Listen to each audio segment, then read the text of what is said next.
السلام علیکم ورحمۃ اللہ وبرکاتہ۔ بسم اللہ الرحمن الرحیم۔ یہ دوسری تراویح کا خلاصہ ہے، ہمارے ناظرین کے ذہن میں رہنا چاہیے۔ یہ حرف بحرف ترجمہ اور ایک ایک آیت کی مکمل تفسیر اور توضیح نہیں ہے، یہ عمومیت کے ساتھ پوری دوسری تراویح کا خلاصہ ہے۔ سورہ بقرہ کی آیت نمبر 180 میں یہ ہدایت دی گئی، انسان دنیا میں رہتا ہے تو مختلف لوگوں سے واسطہ پڑتا رہتا ہے، کسی سے حق لینا ہے تو کسی کو دینا ہے، کسی سے قرض وصول کرنا اور کسی کا قرض ادا کرنا ہوتا ہے، کسی کی امانتیں رکھی ہوئی ہوتی ہیں اور موت کا کچھ بھروسہ نہیں ہے۔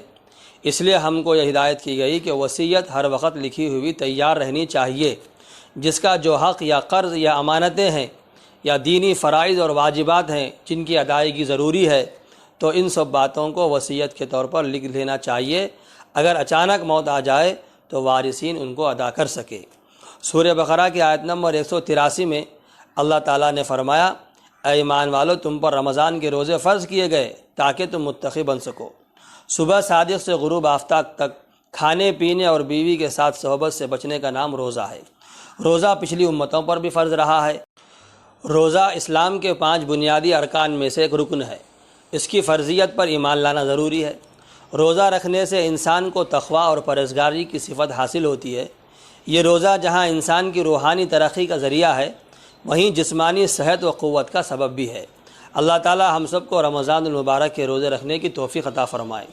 سورہ بقرہ کی آیت نمبر 208 میں اللہ تعالیٰ نے فرمایا، اے ایمان والو، اسلام میں مکمل داخل ہو جاؤ اور شیطان کی پیروی مت کرو۔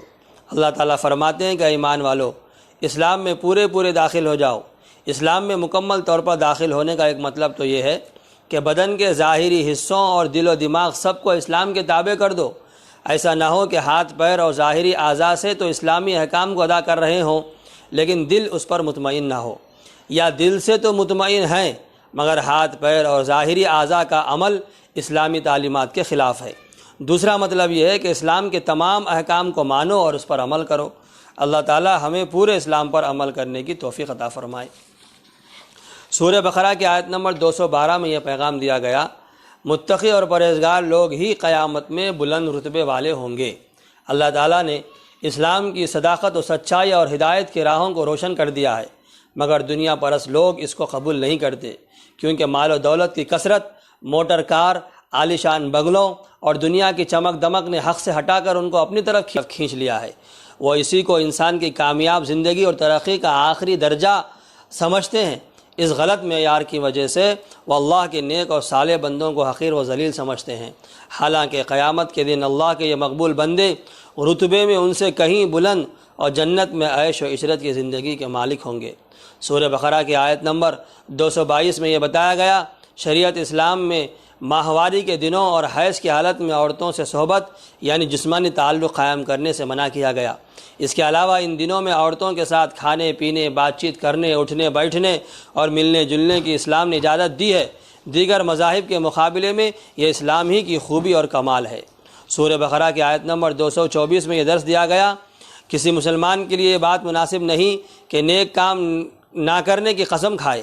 اس کے باوجود اگر کسی آدمی نے اپنی جہالت اور نادانی کی بنا پر کوئی نیک کام نہ کرنے کی قسم کھا لی، مثلاً کہہ دیا فلاں رشتہ دار کے ساتھ حسن سلوک اور اچھا برتاؤ نہیں کروں گا، یا کہہ دیا کہ والدین سے بات چیت نہ کروں گا، یا کہہ دے کہ صدقہ و خیرات نہیں کروں گا، تو اس کا شرعی حکم یہ ہے کہ قسم توڑ کر کفارہ ادا کرے اور خیر کے کام میں مشغول ہو جائے۔ ایسی قسموں کو توڑ کر نیک کام کرنا ہی ثواب کا ذریعہ ہے۔ سورہ بقرہ کی آیت نمبر 234 235 میں یہ حکم دیا گیا، اگر کسی عورت کے شوہر کا انتقال ہو جائے تو اس کو 4 مہینے 10 دن عدت گزارنا ضروری ہے۔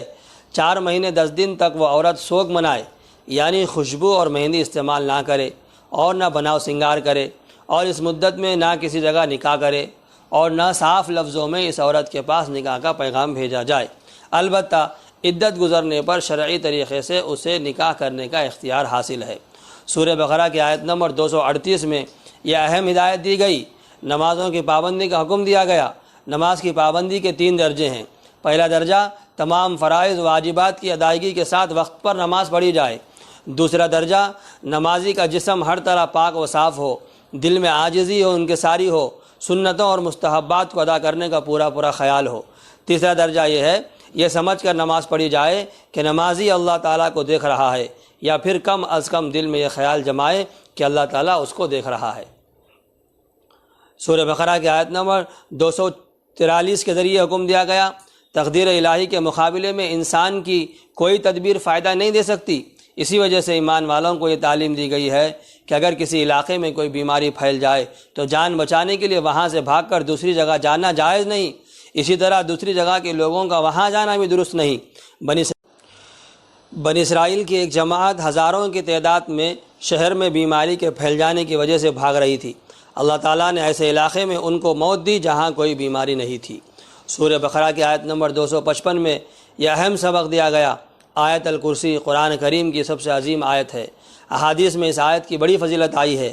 اس میں اللہ تعالیٰ نے اپنی توحید، علم و قدرت اور بہت سی اہم صفات کو بیان فرمایا کہ اس کے سوا کوئی معبود نہیں، وہ ہمیشہ سے ہے، ساری مخلوق کو اسی نے پیدا کیا ہے، وہ ہر طرح کے نقصان، نیند، اونگ اور تھکان سے پاک ہے، آسمان و زمین اور تمام چیزوں کا وہی مالک ہے، اس کے حکم کے بغیر کسی کو اس کی بارگاہ میں سفارش کا حق نہیں ہوگا، اس کو ہر چیز کا مکمل علم، سب چیزوں پر قدرت حاصل ہے، زمین و آسمان اور پوری کائنات کی حفاظت و نگرانی اس کے لیے بہت ہی آسان ہے، کیونکہ وہ بڑا بلند و عظمت والا ہے۔ سورہ بقرہ کی آیت نمبر 262 اور 64 میں ہدایت دی گئی، اللہ کے یہاں صدقہ و خیرات قبول ہونے کی شرط یہ ہے کہ صدقہ کرنے والا صاحب ایمان ہو۔ دوسری شرط، جس کو مال دیا گیا ہے دینے کے بعد اس پر احسان نہ جتائے۔ تیسری شرط، ریاکاری اور دکھاوے کے لیے نہ دے۔ چوتھی شرط، اس کو کسی طرح کی تکلیف نہ پہنچائے، بلکہ صرف اللہ کی رضا و خوشنودی کے لیے اور آخرت میں ثواب کی امید پر خرچ کرے۔ سورہ بقرہ کی آیت نمبر 263 میں یہ ہمیں نصیحت کی گئی، اگر مانگنے والا کسی ایسے شخص سے سوال کرے جو کسی وجہ سے دینے کے قابل نہ ہو تو معقول و مناسب عذر پیش کر دے۔ اگر سوال کرنے والا بدسلوکی کرے یا غصہ دلانے والا کوئی کام کرے تو اس کو معاف کر دینا ایسے صدقے و خیرات سے 1000 درجے بہتر ہے جس کے بعد لینے والے کو تکلیف پہنچائی جائے۔ سورہ بقرہ کی آیت نمبر 275 تا 279 میں ایک اہم وعید بتائی گئی۔ اللہ تعالیٰ نے تجارت کو حلال اور سود کو حرام کیا۔ دوسری وعید، سود خور اللہ کی رحمت سے دور اور ہدایت سے محروم ہوتا ہے۔ تیسری وعید، سود خور تجارت اور سود کے نفع کو برابر سمجھتا ہے۔ چوتھی وعید، سود کھانے والا قیامت کے دن دیوانوں جیسی حرکت کرتے ہوئے اپنی قبر سے اٹھے گا۔ پانچویں وعید، سودی لین دین سے توبہ نہ کرنے والا اور اس کو حلال سمجھنے والا ہمیشہ جہنم میں رہے گا۔ چھٹی وعید، اللہ اور اس کے رسول کے حکم کے مطابق سودی کاروبار نہ چھوڑنے والے سے اس طرح جنگ کی جائے گی جس طرح باغیوں اور مرتدوں سے جنگ کی جاتی ہے۔ ساتویں وعید، سود خور کے لیے اللہ اور اس کے رسول کی طرف سے جنگ کا اعلان ہے۔ آٹھویں وعید، سود خور میں سنگ دلی، بخل و کنجوسی، مال و دولت کی لالچ پیدا ہو جاتی ہے، نیز ضرورت مندوں اور غریبوں کی مجبوری سے ناجائز فائدہ اٹھا کر خون چوسنے کی عادت پڑ جاتی ہے اور خدمت خلق کے جذبے سے محروم ہو جاتا ہے۔ سورہ بقرہ کی آیت نمبر 280 میں یہ اہم سبق دیا گیا، اگر کسی کے ذمے تمہارا قرض ہو اور وقت پر ادا کرنے کی اس میں گنجائش نہیں تو قرض کی ادائیگی کی مدت بڑھا دی جائے۔